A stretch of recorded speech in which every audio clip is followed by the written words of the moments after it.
America ও ইসরায়েলের বিরুদ্ধে চূড়ান্ত বিজয় না হওয়া পর্যন্ত লড়াই চালিয়ে যাওয়ার ঘোষণা দিয়েছে ইরান। তেহরানের পক্ষ থেকে আজ সাফ জানানো হয়েছে, কোনো প্রকার চাপ বা আগ্রাসনের মুখে তারা নতি স্বীকার করবে না।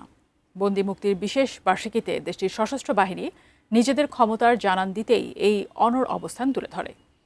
বিস্তারিত জানাচ্ছেন মেহেদী হাসান।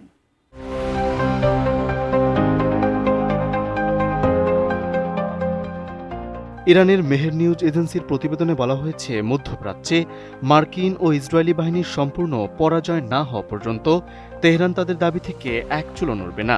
দেশটির সশস্ত্র বাহিনীর জেনারেল স্টাফ রোববার এক বিবৃতিতে এই কঠোর বার্তা দেয়। বিবৃতিতে বলা হয়, শত্রুদের আগ্রাসনের বিরুদ্ধে ইরানি জনগণ সবসময় অনড় থাকবে। দেশের সার্বভৌমত্ব রক্ষায় সাধারণ মানুষ যেকোনো ত্যাগ স্বীকারে প্রস্তুত। আইআরএনএ নিউজ তাদের রিপোর্টে জানায়, ইরাক ইরান যুদ্ধের বন্দী সেনাদের দেশে ফেরার বার্ষিক স্মরণে এই বিবৃতি সামনে আসে। ইরানের সামরিক নেতৃত্ব যুদ্ধ ফেরত সেই বীর ও অভিজ্ঞ সৈনিকদের প্রতি গভীর শ্রদ্ধা জ্ঞাপন করে।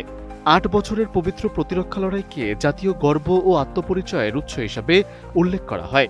এই দীর্ঘ যুদ্ধকে স্বাবলম্বিতা এবং অন্যায়ের বিরুদ্ধে প্রতিরোধের বড় প্রতীক মনে করে তেহরান। এই ঐতিহাসিক চেতনা বর্তমান প্রজন্মের মাঝেও দেশপ্রেমের আলো জাগিয়ে তোলে।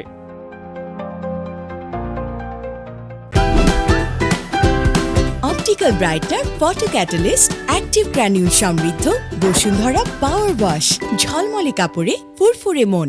তাসনিম নিউজ এজেন্সির বরাতে জানা যায়, গত ফেব্রুয়ারি মাসের ২৮ তারিখ থেকে শুরু হওয়া সংঘাতের ১৬০ দিনেরও বেশি সময় অতিবাহিত হয়েছে।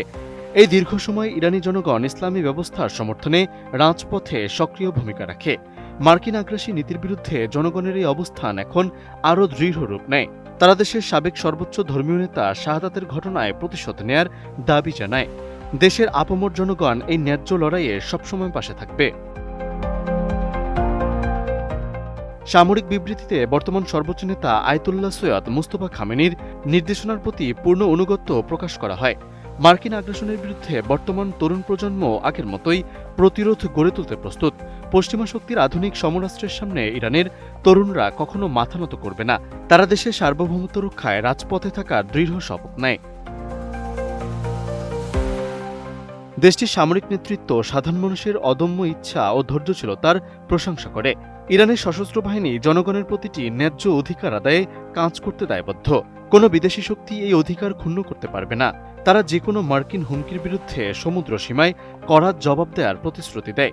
একই সাথে শত্রুদের আত্মসমর্পণ না করা পর্যন্ত এই অভিযান চলবে বলে জানানো হয়। অন্যায়ের বিরুদ্ধে লড়াইয়ে কোনো আপোষ না করার সিদ্ধান্ত নিয়েছে তেহরান। ইরান ও আমেরিকার এই অনড় মনোভাব মধ্যপ্রাচ্যের শান্তিকে আরও ঝুঁকিপূর্ণ করে তুলতে পারে। সামনের দিনগুলোতে এই উত্তেজনা কোন দিকে যায়, এখন সেটাই দেখার বিষয়। মেহেদী হাসান, এটিএন নিউজ।